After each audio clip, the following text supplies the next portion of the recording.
이 시간 우리 하나님의 말씀은 마태복음 16장입니다.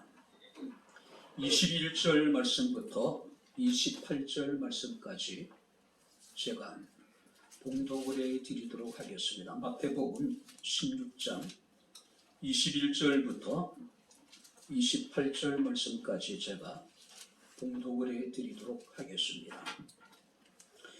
이때로부터 예수 그리스도께서 자기가 예루살렘에 올라가 장로들과 대제사장들과 서기관들에게 많은 고난을 받고 죽임을 당하고 제3일에 살아나야 할 것을 제자들에게 비로소 나타내시니 베드로가 예수를 붙들고 항변하여 이르되 주여 그리 마옵소서 이 일이 결코 주께 미치지 아니하리이다. 예수께서 돌이키시며 베드로에게 이르시되 사탄아 내 뒤로 물러가라. 너는 나를 넘어지게 하는 자로다. 내가 하나님의 일을 생각하지 아니하고 도리어 사람의 일을 생각하는도다 하시고 이에 예수께서 제자들에게 이르시되 누구든지 나를 따라오려거든 자기를 부인하고 자기 십자가를 지고 나를 따를 것이니라. 누구든지 제 목숨을 구원하고자 하면 잃을 것이요 누구든지 나를 위하여 제 목숨을 잃으면 찾으리라. 사람이 만일 온 천하를 얻고도 제 목숨을 잃으면 무엇이 유익하리요? 사람이 무엇을 주고 제 목숨과 바꾸겠느냐? 인자가 아버지의 영광으로 그 천사들과 함께 오리니 그때 각 사람이 행한 대로 갚으리라. 진실로 너희에게 이르노니 여기 서 있는 사람 중에 죽기 전에 인자가 그 왕권을 가지고 오는 것을 볼 자들도 있느니라. 아멘. 하나님 아버지, 하나님의 은혜와 사랑을 진심으로 감사합니다. 오늘도 사랑하는 주의 성도들이 마음을 모으고 뜻을 모으고 정성을 모아 주를 예배하게 하시고 그 시간 주의 말씀을 청종할 수 있는 은혜를 베풀어 주심을 감사를 드립니다. 기록된 예언의 말씀을 읽고 듣고 지켜 행하는 자가 복이 있다 하셨으니 말씀이 선포되고 말씀을 받고 말씀을 심중 깊은 곳에서부터 아멘, 아멘으로 화답할 때에 우리에게 큰 은혜가 넘치게 하옵소서. 예수님 이름으로 기도합나이다. 아멘. 할렐루야. 우리 옆에 있는 분들과 하나님 우리와 함께 하십니다. 인사하겠습니다. 하나님이 우리와 함께 하십니다. 할렐루야. 젊은 나이에 결혼을 해서 아들 하나만 낳아서 애지중지 키우던 부부가 있었습니다. 어느덧 세월이 흘러서 그 아들이 20대 초반에 건장한 청년으로 성장을 했습니다. 근데 빨리 손주가 보고 싶어서 이 부부는 아들 역시도 자신들처럼 일찍 결혼을 시켜요. 손주를 빨리 보고 싶은 욕심이 있었던 시어머니는 신혼여행에서 돌아오자마자 이제 이 아들 부부를 데리고 주례를 서신 목사님을 찾아갑니다. 그리고 이제 목사님 부탁을 드립니다. 우리 아들 내외를 하나님께서 복을 주셔서 빨리 자녀를 가르칠 수 있게 해달라고 좀 기도해 달라고. 이 담임 목사님은 젊은 분이셨다 그래요. 그리고 참 주례를 서신 분이에요. 그러니 얼마나 마음이 설레기도 하고, 그죠? 그래서 이제 이 두 내외를 위해서 아주 뜨겁게 기도하는 겁니다. 그날따라서 기도발이 제대로 섰다 그래요. 정말 열정적으로 침을 튀겨가면서 두 사람의 머리에 손을 얹고 하나님께서 축복해 주시기를 기도하고 또 기도하고. 근데 며느리 입장에서는 아직까지 젊어요. 좀 더 시간을 주게 되는데 벌써 아이를 가지면 안 되잖아요. 그러니까 목사님의 간절한 기도와 달리 이 며느리 입장에서는 도저히 목사님 기도에 아멘할 수 없었던 거죠. 근데 시어머니 생각은 또 달라요. 며느리 마음과 관계없이 목사님이 기도할 때마다 아멘, 아멘, 아멘 하는 거예요. 근데 1년 후에 기적 같은 일이 벌어졌습니다. 시어머니가 둘째를 가졌대요. 성경에 이렇게 얘기합니다. 고린도서 1장 20절에 하나님의 약속은 얼마든지 그리스도 안에서 예가 되나니 그런즉 그로 말미암아 우리가 아멘하여 하나님께 영광을 돌리느니라. 할렐루야. 아멘. 하나님의 약속의 말씀은 그리스도 안에서 얼마든지 예가 된대요. 우리는 하나님의 선포되어지는 말씀에 대해서 아멘하여 하나님께 영광을 돌려야 된다는 이야기예요. 우리가 하나님의 말씀을 받을 때, 아멘할 때에 우리는 꿈도 꾸지 못했던 놀라운 일들을 경험하게 됩니다. 할렐루야. 아멘. 할렐루야. 아멘. 그래도 아멘을 못 하시겠다는 것 같은데, 자, 오늘 이 본 말씀을 보게 되면 가이사랴 빌립보라고 하는 곳에서 예수께서는 제자들에게 물으셨습니다. 너희는 나를 누구라 하느냐? 그때 베드로가 대답합니다. 주는 그리스도요 살아계신 하나님의 아들이니이다. 자, 이 베드로의 고백에 대해서 예수께서는 바요나 시므라 내가 복이 있도다. 너는 베드로라. 내가 이 반석 위에 네 교회를 세우리라고 베드로를 칭찬을 하셨습니다. 자, 가이사랴 빌립보라고 하는 지역은요, 로마 황제 가이사랴라고 하는 인물의 이름에서 기인된 도시입니다. 또 빌립보라고 하는 것은 분봉왕 빌립이라고 하는 사람의 이름에서 나온 거예요. 그렇다면은 이 가이사랴 빌립보라고 하는 도시는 빌립이 로마 황제였던 가이사랴를 위해서 만든 도시라고 하는 뜻을 가지고 있는 거예요. 자, 당시 로마 황제는 주로 불리어졌어요. 세상의 모든 것의 주로. 반면에 이 빌립이라고 하는 이름은요, 빌립은 신의 아들로 사람들에게 불리어졌어요. 로마 황제 가이사는 세상의 주로 이제 사람들이 불려졌고 빌립은 신의 아들로 불려졌단 말이에요. 그렇다면은 이 세상의 나라의 주는 가이사이고 또 이 세상의 신을 대리해서 세상을 통치하는 사람이 빌립이라고 여겨지고 있었단 말이에요. 근데 예수께서는 그 가이사랴 빌립보에서 제자들에게 이르시기를 사람들이 나를 누구라 하느냐? 너희는 나를 누구냐 하느냐라고 당신의 정체성에 대해서 지금 묻고 계신 거예요. 자, 주는 그리스도의 살아계신 하나님의 아들이라고 하는 이 베드로의 고백은 굉장히 의미심장한 말입니다.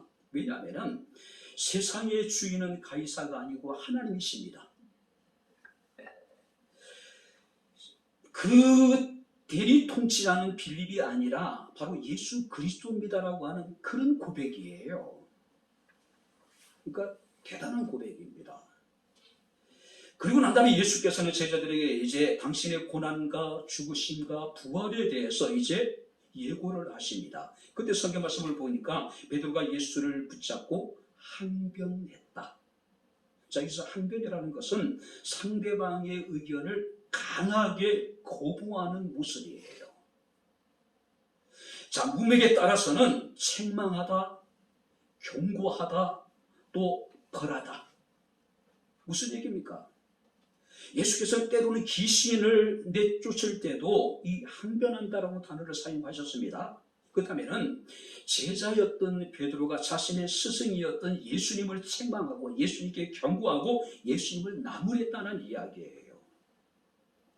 주여 그리 마옵소서 이 일이 결코 주께 미치지 아니하리이다.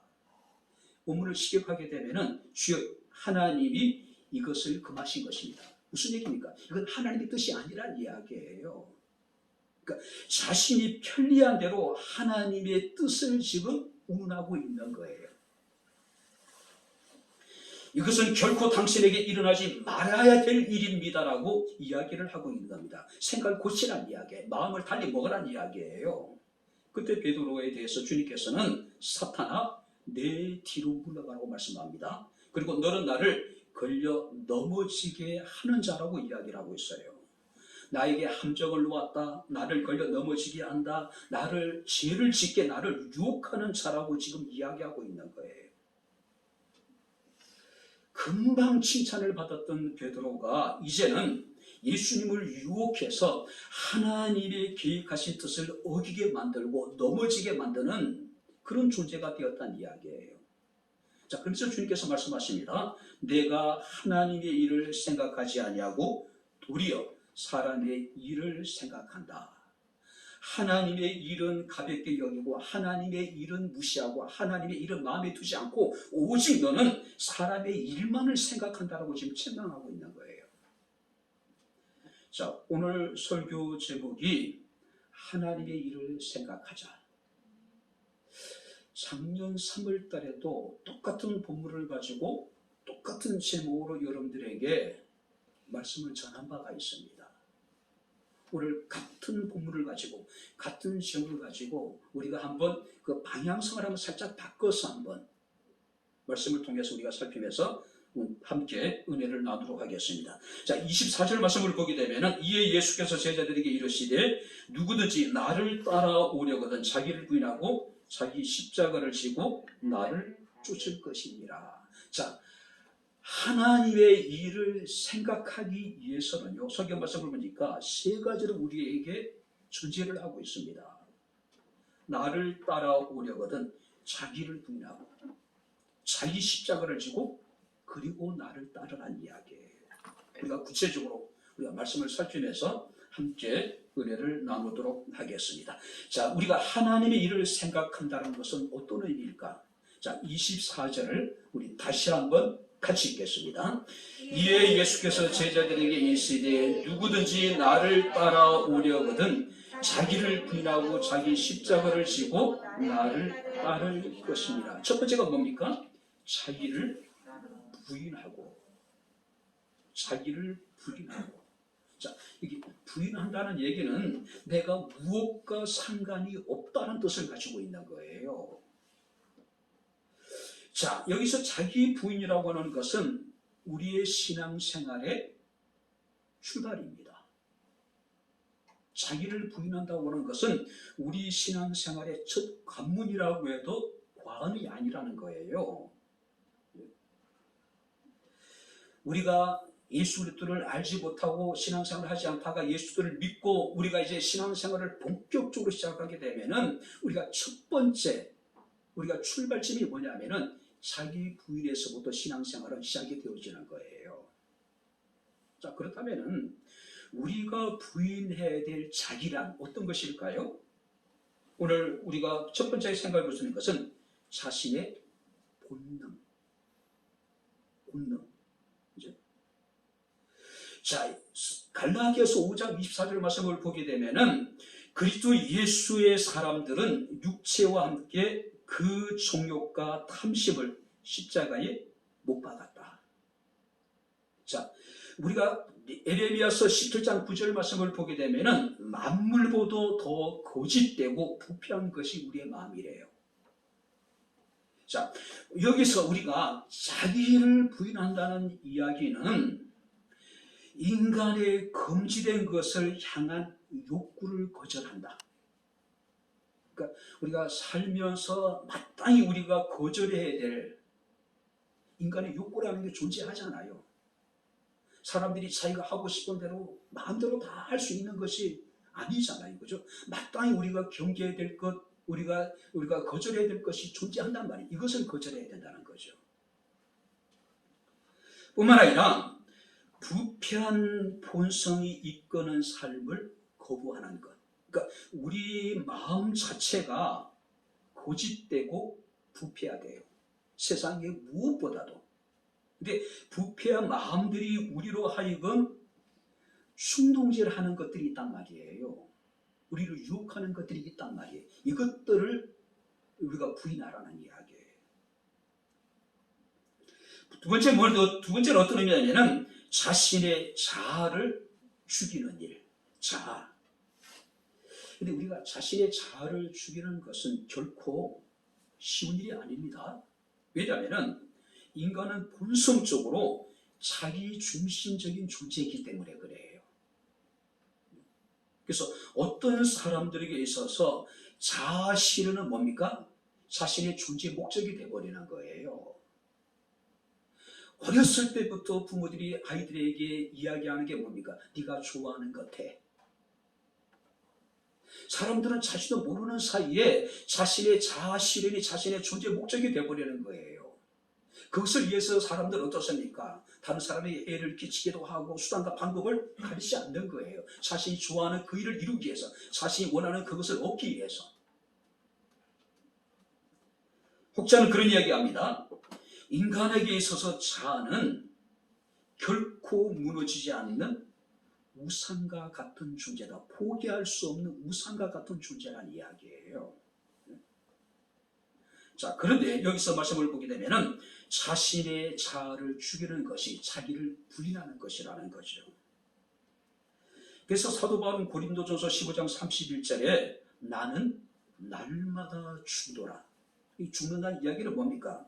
우리가 만물보다도 거짓되고 부패한 바로 우리 본성이 이끄는 삶을 내가 거부한다는 의미이고, 인간의 금지된 것을 향한 자신의 욕구를 철저하게 내가 거절한다는 이야기예요. 그래서 사도 바울은 갈라디아서 2장 20절에 내가 그리스도와 함께 십자가에 못 박혔다고 이야기하고 나는 날마다 죽는다라고 이야기를 하고 있는 겁니다. 세 번째 우리가 부인해야 될 자기라고 하는 것은 자기의 이기심. 많은 사람들은 자신의 이익을 절대화시킵니다. 자신의 이익을 위해서 우리는 수단과 방법을 가리지 않아요. 그런데 주님께서 우리에게 말씀하시기를 자기를 부인하라는 것은 이기적인 것을 추구하는 그 마음을 포기하라는 이야기예요. 내려놓으라는 이야기예요. 고린도전서 10장 31절부터 33절 말씀을 보니까 사도 바울은 고린도교회 성도들을 향해서 너희가 먹든지 마시든지 무엇을 하든지 다 하나님의 영광을 위하여 하라. 유대인이나 헬라인에게나 하나님의 교회나 거치는 자가 되지 말라.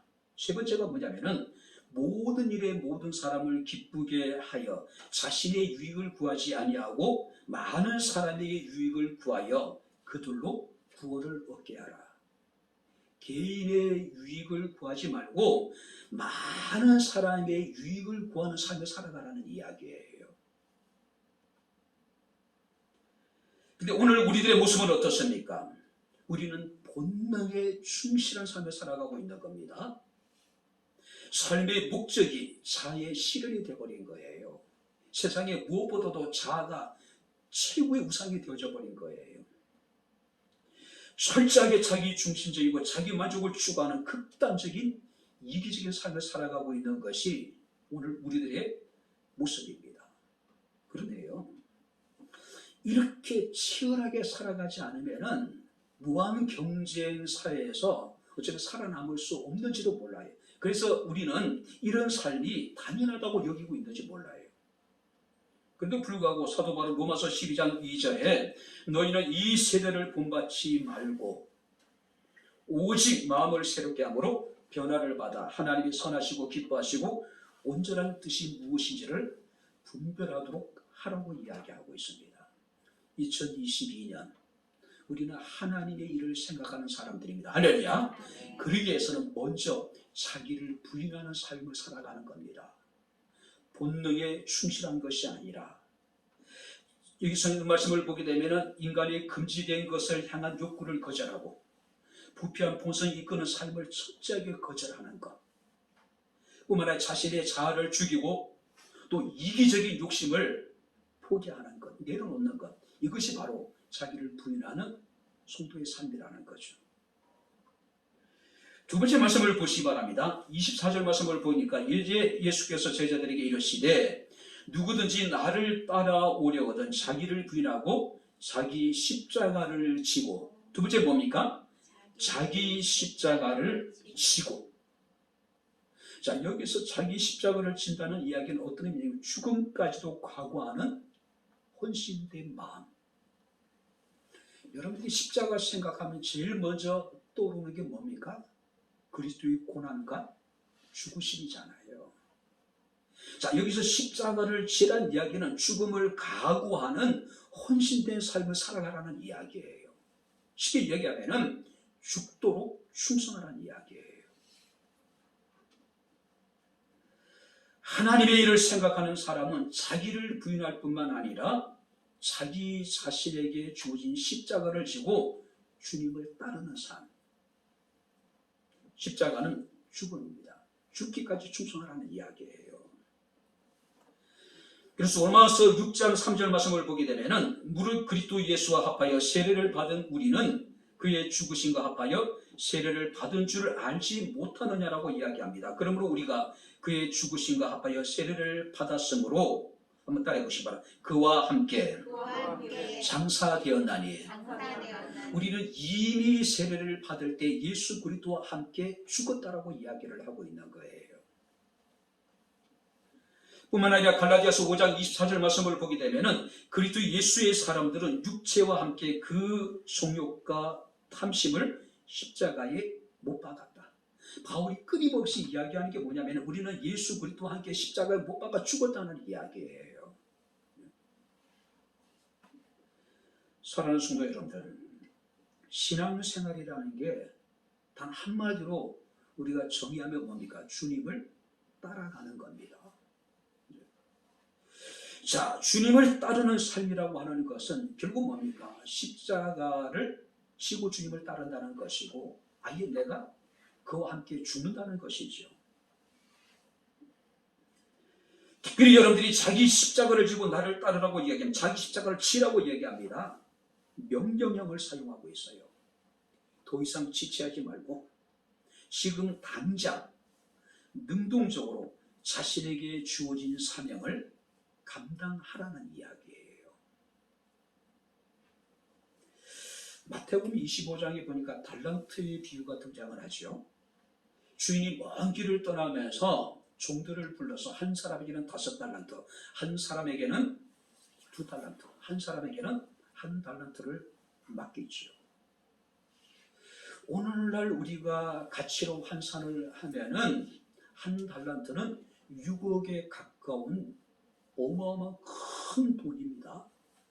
자, 그런데 5달란트와 2달란트 받은 사람은 그 돈을 가지고 열심히 장사를 해서 5달란트를 더 남기고 2달란트를 더 남겨요. 그때 주인이 돌아와서 회개를 하게 되죠.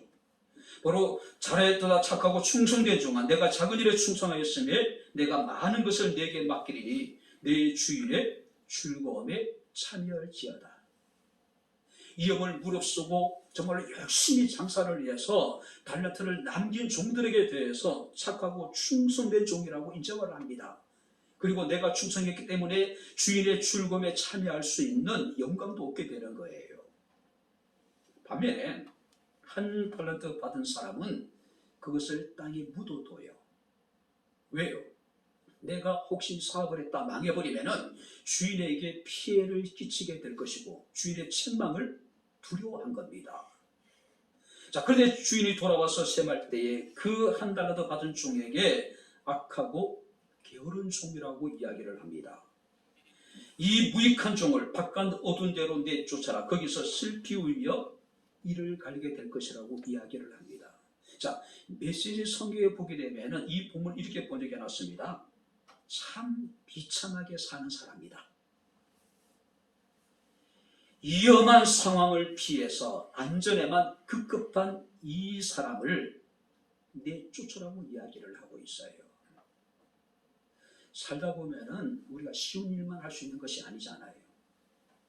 자신이 하고 싶은 일만 할 수 있는 것이 아니잖아요. 하나님께서는 종의 역량에 따라서 어떤 사람에게는 5달란트, 어떤 사람에게 2달란트, 어떤 사람에게는 1달란트를 갖게 맡겼단 말이에요. 1달란트 받은 사람에게 하나님께서는 5달란트의 여러분들이 그 결과를 요구한 게 아니잖아요. 2달란트 받은 사람처럼 2배를 남기를 원하는 건 아니잖아요. 1달란트 받은 것대로 그래서 최선을 다해서 열매를 맺기 원했던 거죠. 그런데 1달란트 받은 종은 비참하게 사는 사람이라고 주님께서 말씀하고 있는 거예요. 위험한 상황을 피해서 자신의 안전에만 급급한 사람,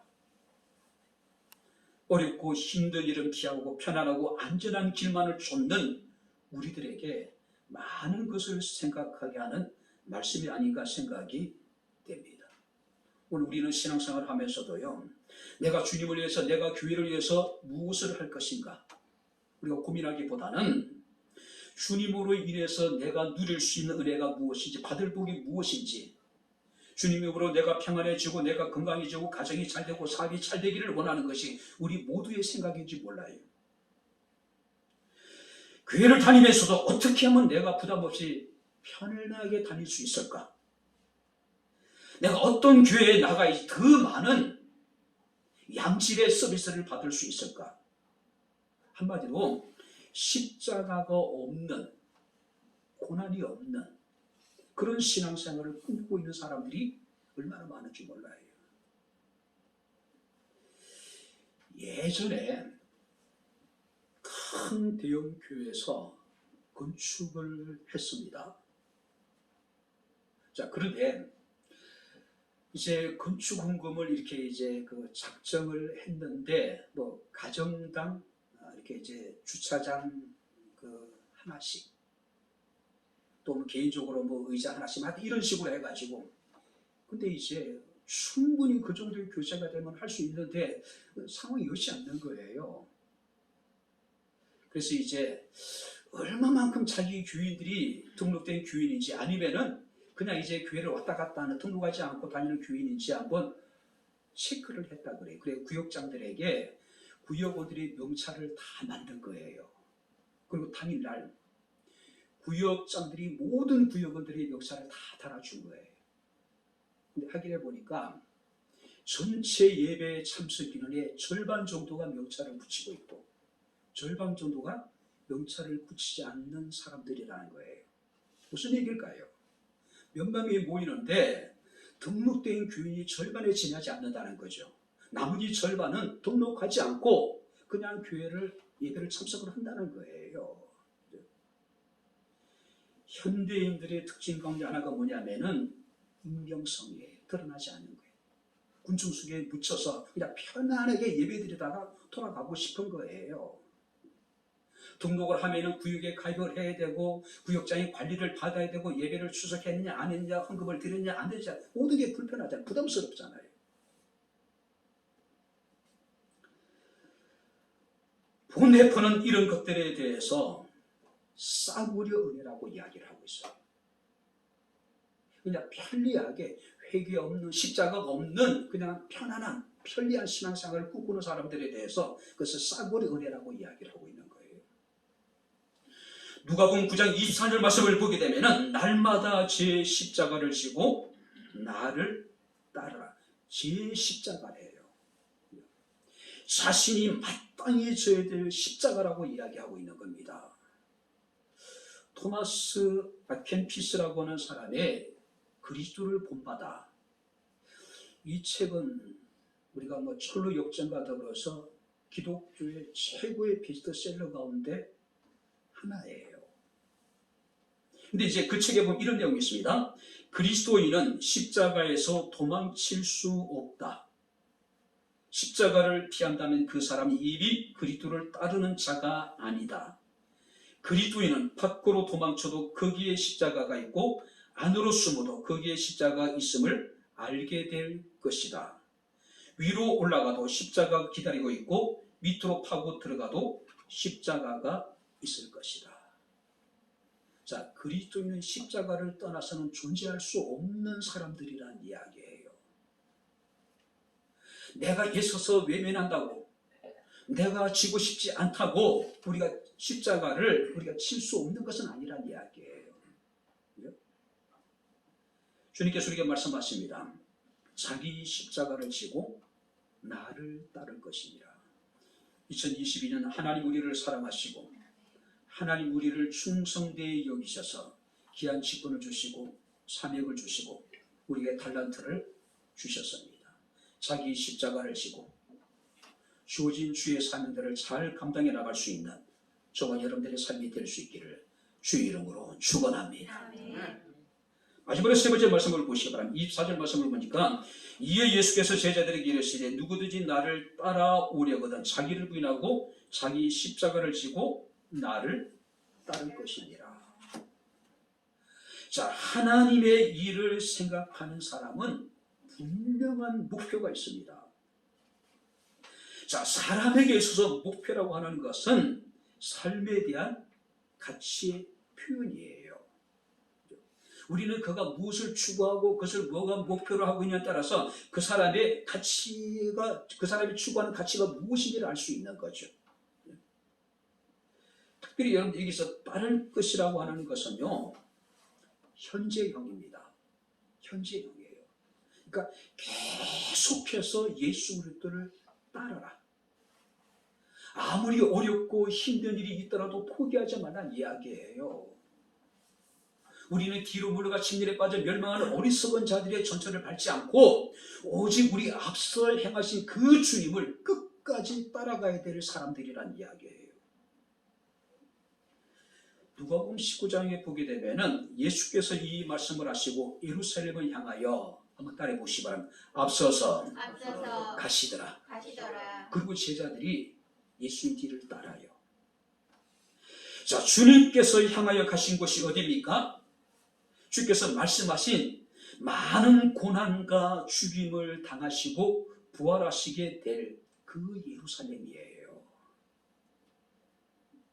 이미 예수께서는 제자들에게 이르시기를 내가 예루살렘에 올라가서 장로들과 대제사장들과 서기관들에게 많은 고난을 받고 죽임을 당하고 제3일에 살아나야 할 것을 말씀하신 그곳을 향해 지금 예수께서는 앞서서 가고 계신 거예요. 제자들 입장에서는 예수를 따르면서 그들은 어떤 생각을 했을까요? 이야, 드디어 자신들이 기다리던 때가 왔다고 생각할 거예요.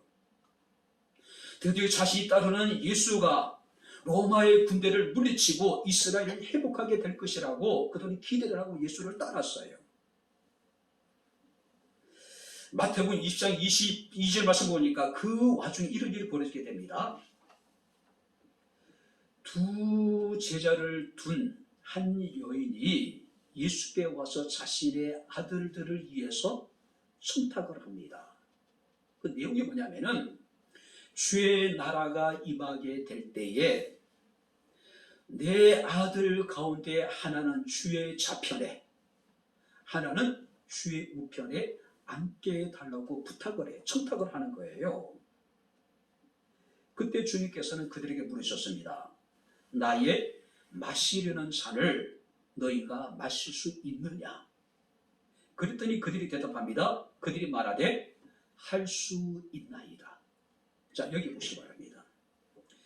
제자들은 아무 생각 없이 예수님이 마시려는 그 잔을 우리도 마시겠습니다라고 이야기하고 있는 거예요. 근데 여기서 예수께서 말씀하시는 잔이라는 것은 예수께서 겟세마네 동산에서 심한 통곡과 눈물로 지나가기를 그렇게 원하셨던 잔이에요. 이 잔은 어떤 잔입니까?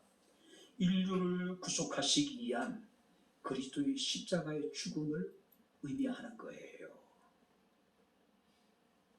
예수를 따랐던 예수의 제자들이 하나는 주의 우편에 앉기를 원했고 하나는 주의 좌편에 앉기를 원했습니다. 그래서 주님께서는 그들에게 말씀하시기를 나의 마시려는 잔을 너희가 마실 수 있겠느냐고 물어봤습니다. 나와 함께 십자가에 죽을 수 있겠느냐고 물어본 거예요.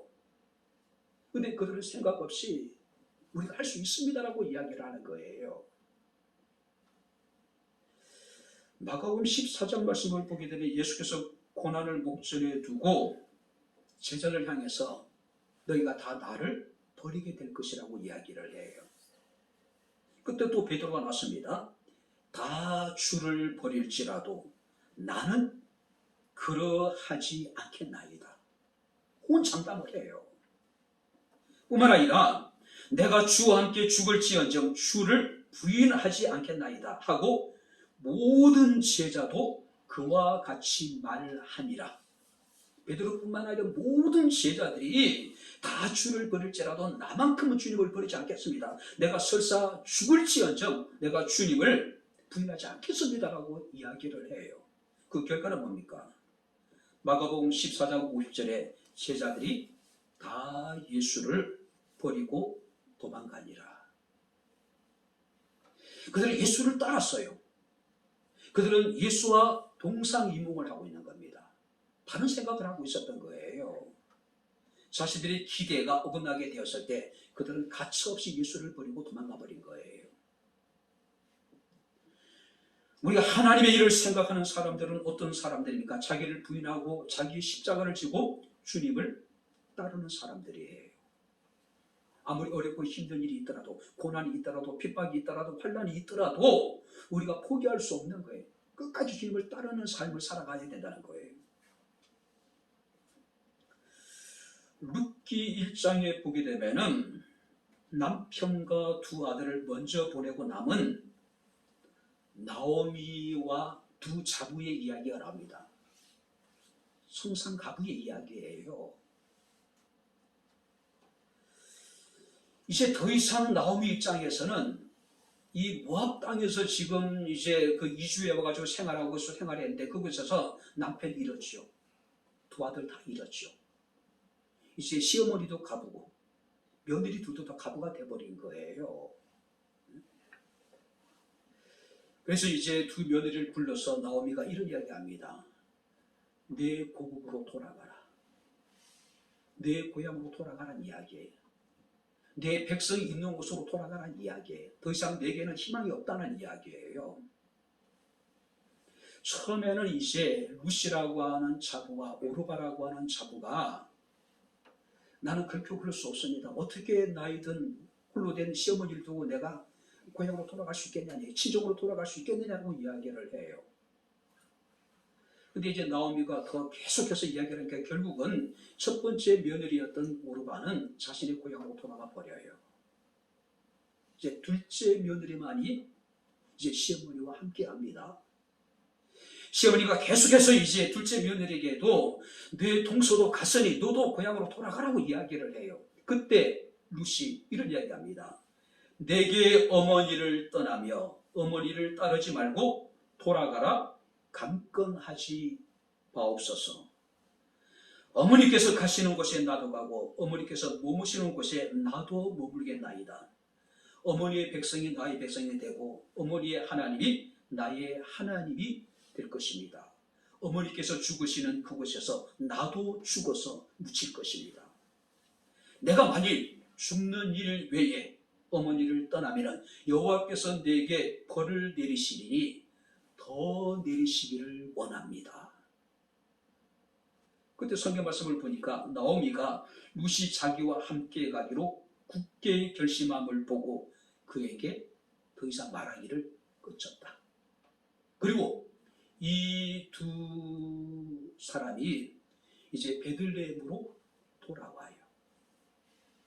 그리고 이곳에서 룻은 보아스라고 하는 베들레헴의 유력한 사람을 만나서 결혼을 하고 자식을 낳습니다. 그가 다윗의 중조 할머니가 되는 거예요. 그가 예수 그리스도의 조상이 되는 거예요. 성경 말씀을 보게 되면은 욥이 극한 환난을 당할 때에 욥의 아내는 욥을 버리고 도망가 버렸습니다.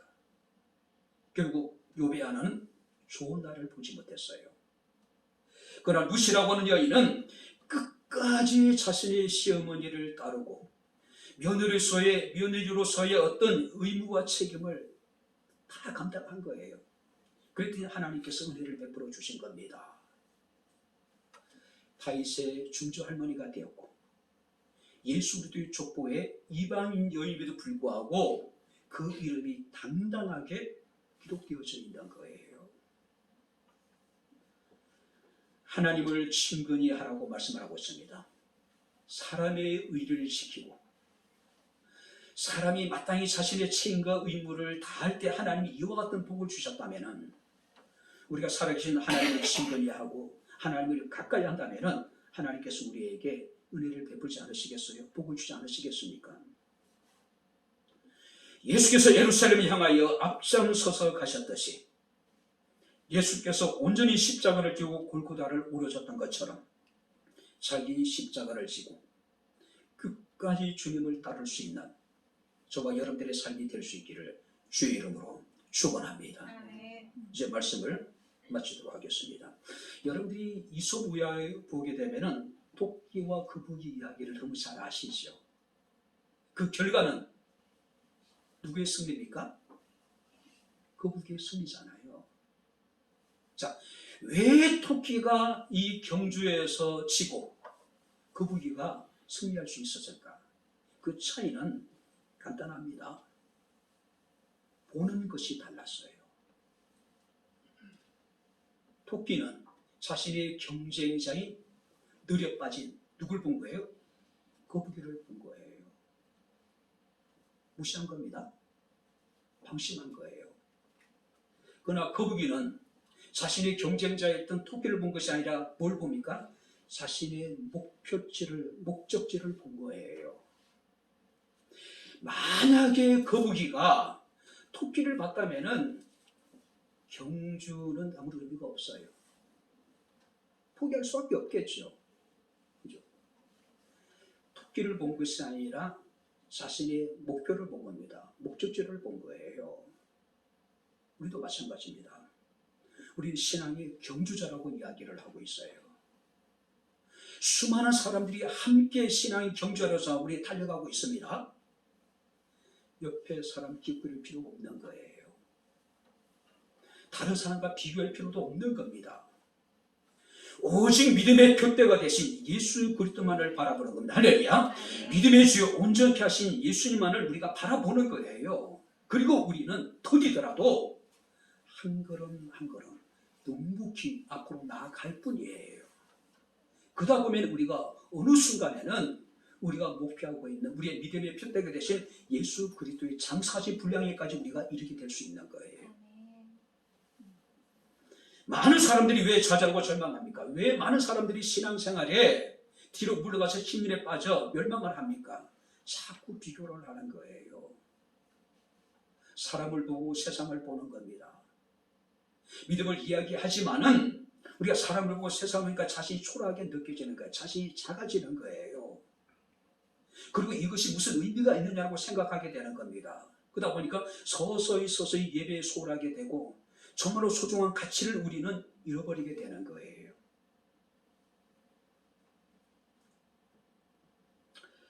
(27절) 말씀을 보게 되면 인자가 아버지의 영광으로 그 천사들과 함께 오리니 그때 각 사람이 행한 대로 갚아주리라.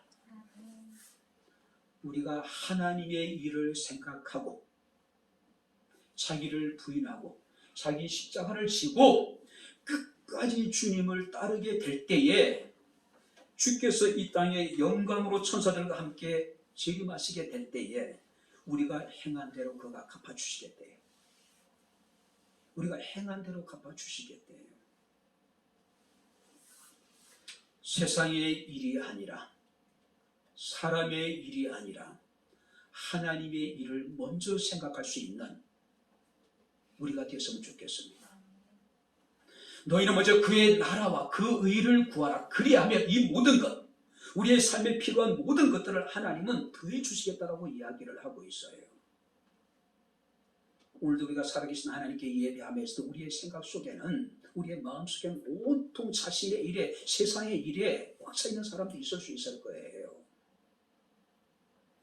하나님의 일을 생각하라. 자기를 부인하고 자기 십자가를 지고 끝까지 우리가 주님을 따르게 될 때에 주님이 이 땅에 오셨을 때 우리의 행한 대로 반드시 그가 갚아주실 것입니다. 우리가 그날을 바라보고 어렵고 힘들지만은 우리가 자기를 부인하고 자기 십자가를 지고 주님을 끝까지 따르는 하나님의 일을 먼저 구할 수 있는 저와 여러분들의 삶이 될 수 있기를 주의 이름으로 축원합니다. 기도하겠습니다. 하나님 아버지, 하나님의 은혜와 사랑을 진심으로 감사합니다. 너희는 먼저 그의 나라와 그 의를 구하라고 말씀하신 주의 말씀을 마음에 새기게 하시고 우리가 늘 자신의 일이 아니라 세상의 일이 아니라 하나님의 일을 먼저 생각할 수 있는 저희들의 삶이 되게 하옵소서. 날마다 내 자신을 부인하며 나에게 주어진 십자가를 지고 어떤 상황 속에서도 변함없이 주님을 사랑하며 주님을 따르게 하옵소서. 주님께서 우리에게 행한 대로 갚으실 그날을 바라보며 참고 견디며 믿음의 경주자로서의 사명을 감당케 하옵소서. 예수님 이름으로 기도합나이다. 아멘. 이제는 우리 주 예수 그리스도의 은혜와 하나님의 크신 사랑과 성령님의 교통 교전의 제 충만 역사 인도하심이 하나님의 일을 생각하며 먼저 그의 나라와 그 일을 구하기를 원하는 주의 사랑하는 모든 성도들 머리머리이기에 저들의 가정과 직장과 사업장과 이 교회와 이 나라 이 민족이에 지금부터 영원토록 함께 있을지어다. 아멘.